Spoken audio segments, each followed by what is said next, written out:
different plants, different voices, and different ways of having conversations. It's time to get personal with plant medicine. Welcome to Getting Personal with Plant Medicine. I'm your host, Diana, and today I am joined by Jordan Richard of New Hope Hello. Botanicals. How are you doing today, Jordan? Good. How are you doing? Thanks for having me. Good, good. Um, Cold, but good. Yeah, it's cold here in California too. We're in the mountains, like 6,000 feet above sea level. Wow. So yeah, it gets really cold up here. Lots of snow. Wow, okay, that's really cool. I mean, not that it's cold, but that's where you live. Yeah. So you're a pretty big deal in the kratom world, especially on TikTok and other social media platforms. So for those of you who don't know who Jordan is, he is an amazing example of an influencer who speaks truth to power often. But let's begin with your journey with Kratom. Like, how did it begin? What was the impetus for you trying it for the first time? Sure. Yeah. So, I was a severe addict for a long time. I used to do like 50 Norcos every day, then went on to meth and heroin. And, my parents tried everything they could to help me, sent me to rehab. My mom even became a drug and alcohol counselor to try to help me.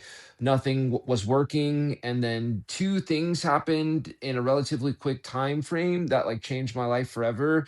I got into a low speed chase with the police.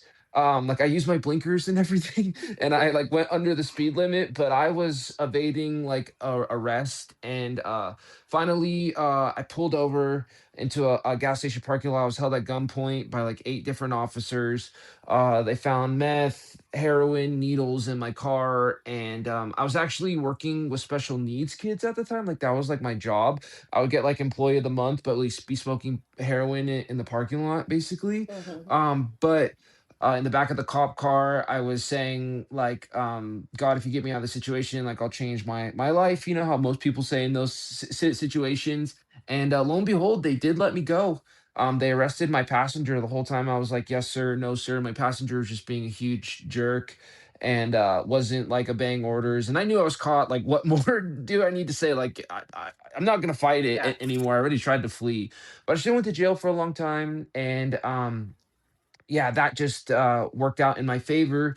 But 2 days later, I overdosed, and I ended up in the hospital. Like I didn't, it wasn't a traditional overdose. It was something called serotonin syndrome, and I remember hearing my parents cry in the hospital, like what happened to our son, like all this stuff, and it just hit me really hard. So when I got out of the hospital, I looked up natural ways to beat addiction, and like kratom kept popping up, and basically I went to a smoke shop and I tried it and did absolutely nothing. I didn't know about like the quality thing, like the issues back then. Hmm. So I went on to Craigslist and I type in Kratom, and then I saw a guy in the mountains where I live now selling it, and I drove up here. I lived about an hour and a half away, and that meeting changed my life, and that was 13 years ago. And the guy who I met on Craigslist has been my business partner ever since. He's the guy that saved my life, groomsmen in my wedding and everything like that. So one of my Wow, best friends. that's amazing. So you had tried other types, I assume, like maybe Suboxone or something to that effect. Had you tried anything like that, or did you just go, "I'm going to go natural"? So I was on Suboxone for a little bit, and I think Suboxone can be an amazing medication for people. It's obviously like kratom, and it saved a lot of lives. But for me personally, it just wasn't a good fit. It made me feel kind of like a zombie, while kratom made me feel like myself. And that's not any diss on No, Suboxone or someone who no, who uses Suboxone. sure. People react to things differently. I've met a lot of people that have done great with Suboxone, but yeah, just kratom was the best fit for me, and that's how I personally found it. Same. I mean, I wasn't in I didn't get into that deep of it. But that's an amazing story. So clearly it changed your whole life and you have devoted your life to advocacy and activism. You also, I don't know how recent, but I know that you took a trip to Indonesia to learn more about the plant. Can you talk about Mhm. that a little bit? Like what led you to go there? Sure. Well, the main reason is because we're working on a documentary. We've been doing it for gosh, like 3 or 4 years now. It's a long long process. Like I'm going to Thailand in a month from today for the documentary as well.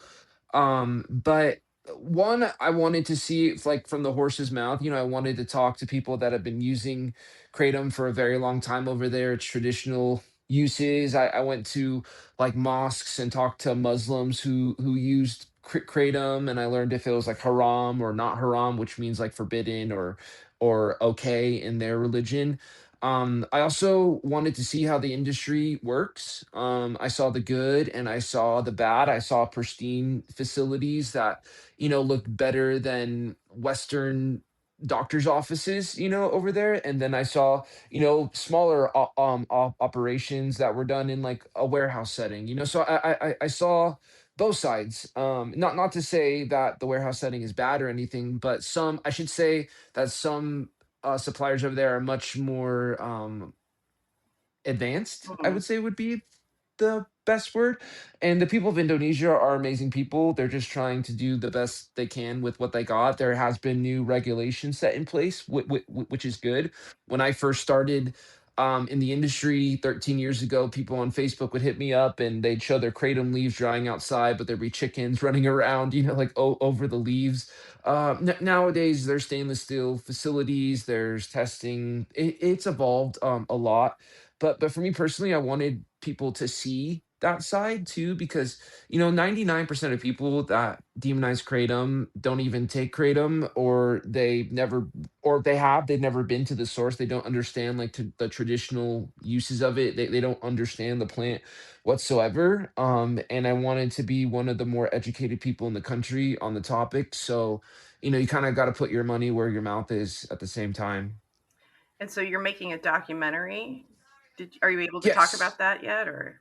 Sure, yeah, it's just me and one of my really good friends. His name's Tim. He actually, my car is all kratomed out. It has like a wrap on it and stuff, which is good or bad depending on who sees it. But he saw my car and he was an alcoholic and he heard about kratom and he followed me like to my shop and was like, "Tell me the truth about this stuff. Like, does this work or does it not?" And I gave him some, and he hasn't drank in like, gosh, 3 or 4 years now, and we became like really good friends. And I was like, he's really into film. I said, will you help me film this? Like, it was just kind of like me blabbing my big mouth, and I posted on Facebook, and I wouldn't say it caught fire, but several hundred people were like, oh, this is great. So then I was like, oh crap, like I have to do this, so yeah, this is where we are now. It's taken us a while because like I've basically self-funded it myself. I mean, we got like $5,000 in donations, which is a blessing, but with film that doesn't really go that far. So I've had to do everything in like kind of sections and self-funded, and use points on credit cards for travel and everything. But we're getting it done slowly but surely, I would say, and hopefully in the next year it will be done. Wow, and so you're going to Thailand next? Or do you have any Yeah. plans to go anywhere in the US, like, say, Florida, where kratom? Yeah, so I've been to Florida already. I went to interview Dr. Chris McCurdy. Oh, awesome. Oh, that's right, Yeah, I we think I we did see that in your yeah, we videos. toured his yeah, we toured his laboratory and got to talk about 708. We got to interview him. I interviewed one of the founding members of the American Kratom Association in Florida. The next phase of interviews that I need to do are more of the anti-kratom stance. Those have been very difficult to get. Besides two people agreed, but I tried to reach out to a lot of the anti-kratom moms who believe their kid passed away from kratom, and they've like never responded, or just say I harassed them, even though I've never even really talked to them besides like asking, would you like to be in this film? Like that's the only thing. So that's been an uphill battle, but there's some people on the anti-kratom sides that are more reasonable than others. So reaching out to them and trying to find like common ground is has been challenging. Yeah, I know, that's you're supposed to be showing, like, a fair and balanced view in a documentary, but it's more challenging than I think some people think or understand. For sure. For sure. Well, and when you tell the truth about kratom, it might not look balanced, but like the truth is the truth, and we're trying to show both sides, but again, like we're talking to the top experts in the world on the subject, and so Again, people Yeah, who already have a negative impact are gonna think it's biased for sure when it's just the truth. totally. We just did an episode about kratom and animals, and everything that Mhm. I found in my research and also anecdotally, um, did I say that correctly? Anecdotally, that Yeah, sounded yeah, weird. yeah, yeah. But Yeah, yeah. everything was positive. There wasn't one Mhm. negative. I think there was like maybe one dog that got sick because they might have had a little too much, but they only threw up like once and then that was it. Like Mhm. they didn't die, they didn't have a seizure or anything like that. It was just really it's like you just think about it. Like I don't want to say this is a panacea, right? Like you don't want people to think that you're going so far into that extreme that you can't listen to the criticism and the critique. But then when it's all so good, it's kind Yeah, of yeah, exactly. Yeah, it's definitely hard. We actually give kratom to our dogs sometimes. I know a vet out here that gives kratom to horses. It's not like our dog needs it all the time, but we've given it probably like 5 or 6 times throughout. Maybe like once a year because he's like 6 now or five or wow. six. So, So to that point, I know you have a video about the connection between the animal kingdom and kratom. Do you want to talk about that a little mhm. bit more? Sure. Yeah. So, when I was in Indonesia, like I asked, if people have ever been observed, like animals eating kratom, and yeah, monkeys have been observed eating kratom before. So have elephants in Thailand. Not really in Indonesia. One guy said he saw it, but it wasn't like as documented as it is in Thailand. But I also believe because there's a lot more elephants in Thailand. Mm, So, yeah, so that's always been interesting. I know for sure monkeys. There's been tons of tests done with like rats and kratom as well. Dr. McCurdy performed a lot of those experiments, I would say, or studies per se. So it's definitely interesting. But there are for sure animals that use kratom. I'm not saying they do it all the time, but it's definitely been observed for sure. awesome. So I mean, I that's what I was always wondering, like if that was happening, amongst the wild, right? Because how can Yeah, they avoid it?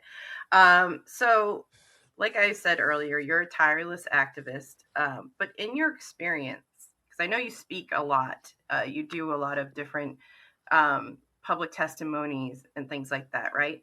So, got to do one today. Yeah. oh, okay. Well, so in your experience, how do politicians usually respond to your testimonies and your efforts? I think with anything in life, there's good and bad people within government, just like there's good and bad people within the kratom industry. It just depends on who's listening. People that truly have an open mind, they're like, "Oh wow, like this is interesting. Like I didn't know." But it's mainly the people that are introducing the bills to make kratom illegal. Like they'll never listen because it's an ego thing at that point. Like they don't want to get proven wrong about something, so they'll just dig their heels deeper. It just never makes sense because like one example was in like Huntington Beach, or I forgot, it was someplace in California, but they bring on this Suboxone doctor, saying, "Oh, kratom is like addictive. It gives withdrawals," and it's like, dude, you're the pot calling the kettle black. Like why can't we just be honest? Like, yes, physical dependency can happen, but that doesn't say that that's a bad thing. Like Suboxone saved life, just like kratom has saved lives. But they'll never put it into context either, though. They'll just say, "Oh, kratom causes withdrawals." But they don't actually look at the studies to show that the vast majority of users don't get it, and if they do, it's typically mild to moderate, with a smaller subset being severe. And that's just context is everything in life. You know, like if people if there was a doctor saying that caffeine causes seizures, that's all he says, which is true. Caffeine does cause seizures, but at extremely high doses, typically over 1,200 milligrams per serving. If you take it at one time, you're more than likely going to get a seizure. Again, yeah, but 90%, 99% of people out there are never going to take that much caffeine at once. They use caffeine for their benefit. So like why doesn't the same simple logic apply to something like kratom. It doesn't, because they're starting off in a place of fear and bad intent.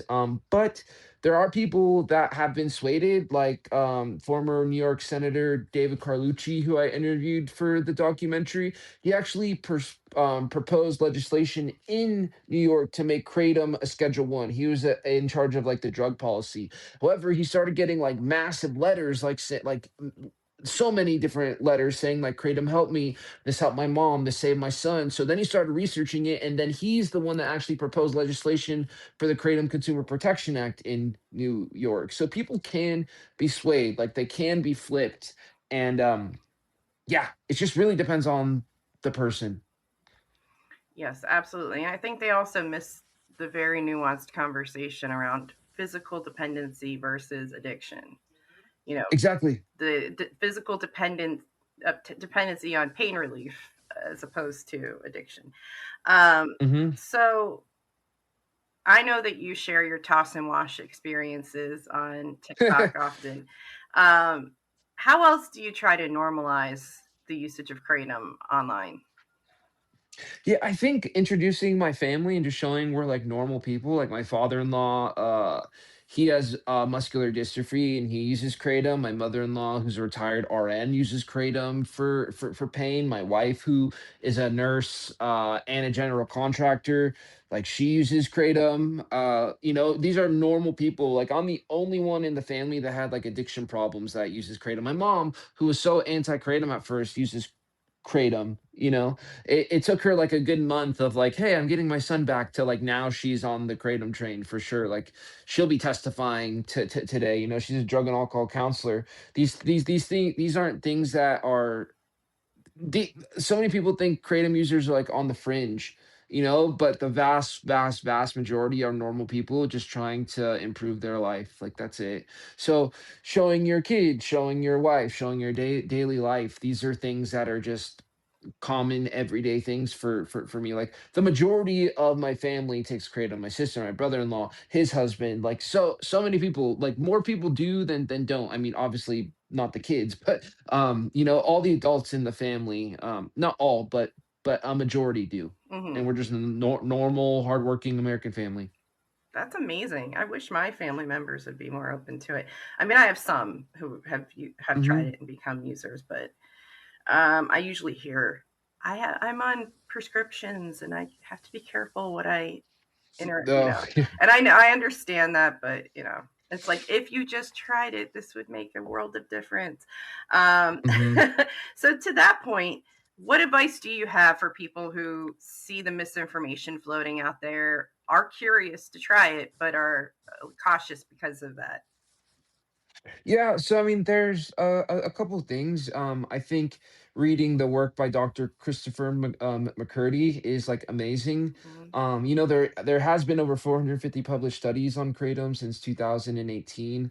I mean, I wrote a whole book on kratom. It's like an A through Z. It talks about everything imaginable Oh, I didn't know in the that. book.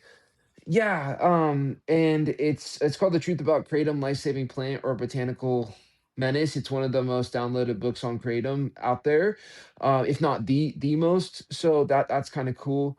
I never made it available for purchase. It's like a download thing. Okay. But it will be available for purchase soon, like in paperback back. I've just At first I wanted to give the PDF for free just so people can have like the information. I'm not trying to like make a bunch of money off the book. I just want the information out there. But so many people wanted paperbacks. So I was like, okay, well, I have to charge for the paperbacks, because they actually cost money to produce. Yeah. The PDF is just free.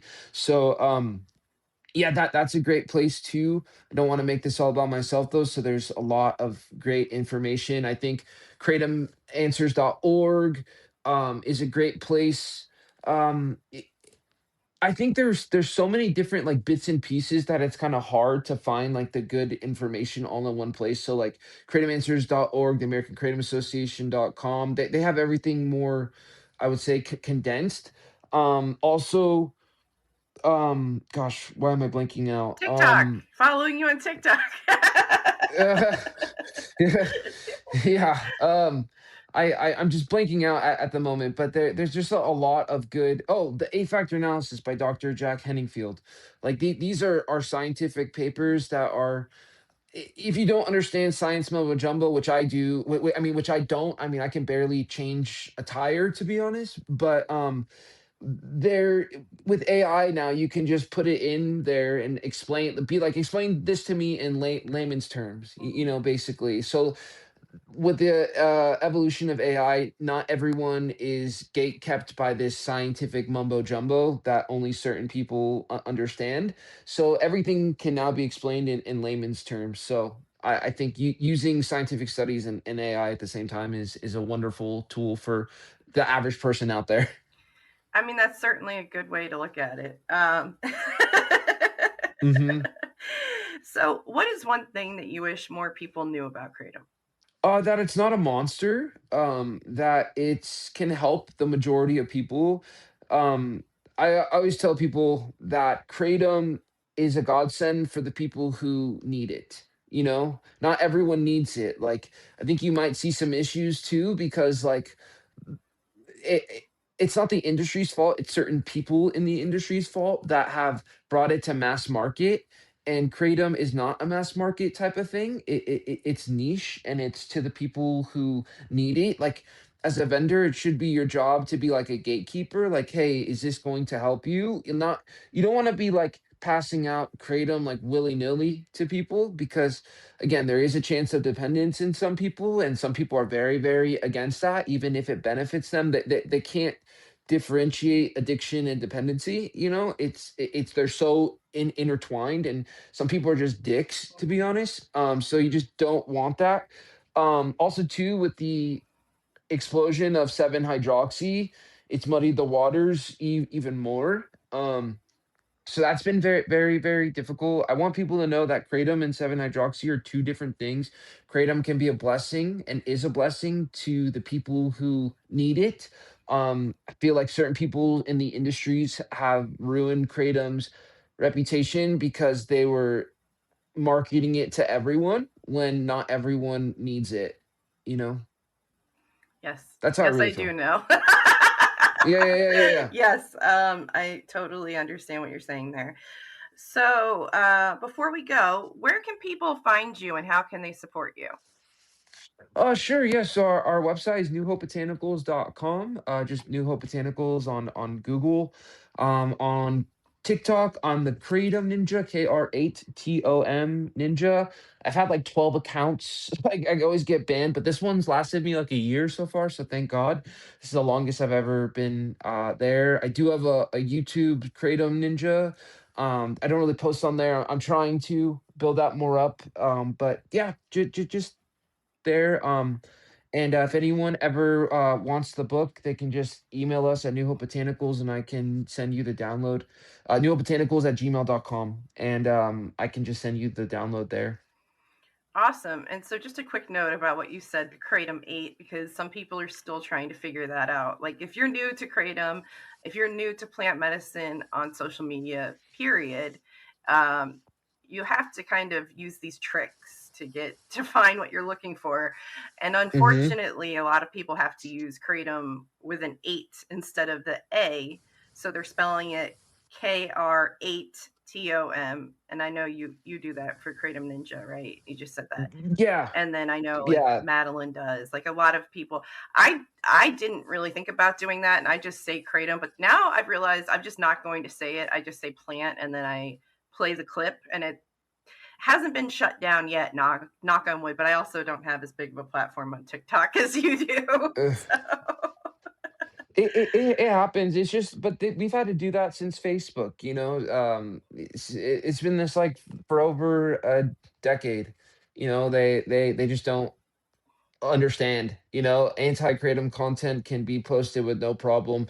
Pro-kratom content gets censored for the majority of it. It's like it's very hard. It's very hard being a kratom advocate. You have to have a certain mindset, and you just have to you have to degaff, for a better word, and you just can't really care. You just have to keep going, keep posting, keep doing it. You're gonna get a lot of people that hate you, a lot of people that just think you're a drug pusher. You just get used to it. over time. I hate confrontation. I'm not that dude whatsoever, but it's built me up to be this way. Just for kratom, I have no problem calling it out. But if someone gets my order wrong at a restaurant, I'll never say anything. I'll just eat the food. But Same. for yeah, yeah, but for kratom, yeah, I'll call you out so fast. So Yeah, it's you just will. truth is truth. You do it on Yeah. TikTok all the time, and I'm like, yay. Yeah, truth is truth. So, but yeah, I appreciate you having me. I Thank you. appreciate all that you do for the community, and thank you so much for giving me your time today. And please come back Hmm. anytime. Awesome. Thank you. Hello again, this is Christopher's Corner. Let's start off with product highlights for the week. Our Green Mangda is ready to go. We're continuing to see strong interest in our purified kratom capsules, especially from customers looking for consistency, convenience, and a more refined formulation. We've also added ashwagandha to the website, expanding our botanical offerings for those focused on balance and daily wellness. And if you're new to us, you can use code FIRSTTIME for 15% off your first order. One of the most common questions we get is about the difference between our purified kratom capsules and our regular kratom capsules. So let's break that down pretty clearly here. The difference is the formulation, not the plant. Our purified kratom capsules are made using patented natural extraction process. This formulation is designed to work in synergy with the human body, improving consistency and predictability while remaining rooted in the natural kratom leaf. The purified kratom capsules come from the natural leaf and are extracted from powder. Because of this process, one purified capsule is roughly equivalent to about 4 or 5 grams of kratom powder. To reach a similar strength using regular capsules, you would typically need 10 to 13 capsules. Many customers choose the purified option because it delivers the same impact with fewer capsules and more consistent results, without moving into synthetic or artificially enhanced territory. Both options are natural. The difference is efficiency, delivery, and consistency. Now for the call to action, because involvement matters more than ever. If you care about keeping natural kratom available, getting involved is essential. Join our school community where we share education, legislative updates, and clear action steps when issues arise. And make it a point to attend our weekly tea talks every Thursday at 7 p.m. Eastern. That's where questions get answered, stories get shared, and people learn how to advocate effectively. Your voice matters, your participation matters. Staying connected is how we protect natural kratom moving forward. This is Christopher's Corner. Stay informed, stay grounded, keep supporting natural kratom and the community that depends on it. Thank you. Getting Personal with Plant Medicine is brought to you by Christopher's Organic Botanicals and is produced by Your Highness Media.